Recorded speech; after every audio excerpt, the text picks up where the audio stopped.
Yo, Joe. Talking comics, here's your host. It's A Real American Brian. We're back. Let's fly into this next issue of G.I. Joe, A Real American Hero. Issue 34 is another Mike Zeck cover, and he shows us the Sky Striker and Rattler in a dogfight in the air, and that is going to be the entire issue. Lady J is going on a test flight with Ace in the Sky Striker.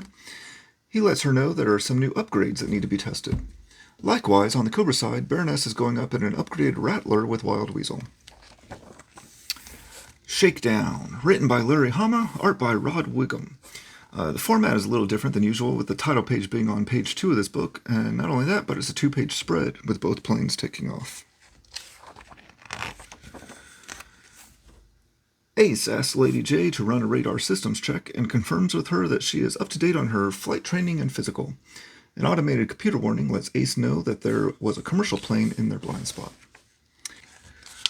Wild Weasel is flying his Rattler very low along the treetops and following the highways. His radar computer autopilot helps him to avoid an overpass as he flies by. Ace lets us know that the one flaw in the advanced radar system is that as soon as you turn it on, you can be detected by anyone with a scanner. And usually, whoever spots the enemy plane will win in a dogfight. Baroness and the Rattler tells Wild Weasel that the radar is detecting a plane above and ahead of them. It is a G.I. Joe Sky Striker. They may not be able to see them since they are so low to the ground amongst the ground clutter. Ace picks up the radar signal that is pointed at them, but they can't locate where the enemy plane is. Wild Weasel has his heat-seeking missiles locked in. He fires the missiles at the Sky Striker. Ace releases the new ECH chaff to throw the heat-sinking missiles off. One missile gets by and damages the Sky Striker's transmission antenna. They won't be able to radio for help. Ace pulls the Sky Striker into a loop and comes out behind the Rattler. He fires his machine guns at the Rattler, peppering it with holes. Ace begins to arm his missiles, and Lady J reminds him they are too close to civilization. They can't fire missiles. Baroness in the gun turret fires at the Sky Striker. The Sky Striker's canopy has been shot and broken. Ace can't see and has Lady J take the controls. Ace is trying to work his helmet off, while Wild Weasel hopes to take advantage of the less seasoned pilot now in control of the Sky Striker.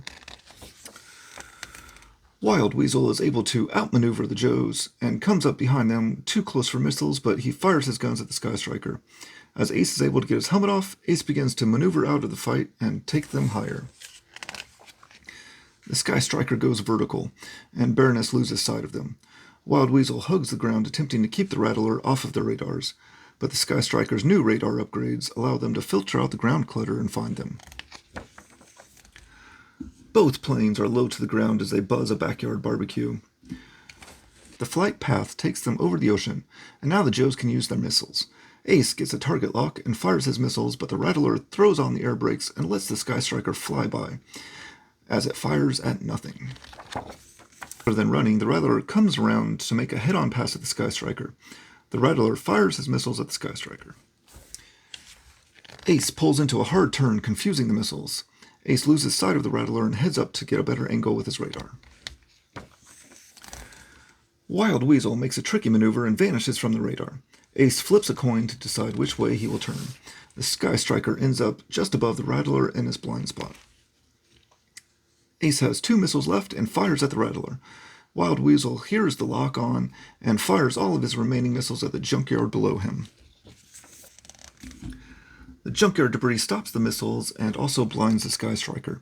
Coming out of the debris, both planes are flying at each other. Both pilots switch to guns and fire. The damaged planes fly by each other and both pilots check their guns. They are empty. As they do another flyby, the pilots salute each other. Lady J and Baroness can't believe they're leaving the fight. Both pilots remain silent and fly away with mutual respect for each other. That is issue 34. The entire issue is a dogfight in the air. My favorite panel from this one is the ending salute, such a cool way to end this fight. This issue is something different and quite unique. I respect it for that, but it isn't one of my favorite stories. I'm going to give it 3 flag points. That is issue 34, Knowing is Half the Battle, and Now You Know. Subscribe so you don't miss out on the next video where we will go over issue 35 back on the ground. You've been watching a Real American Brian production in association with the letters G, I, and JOE.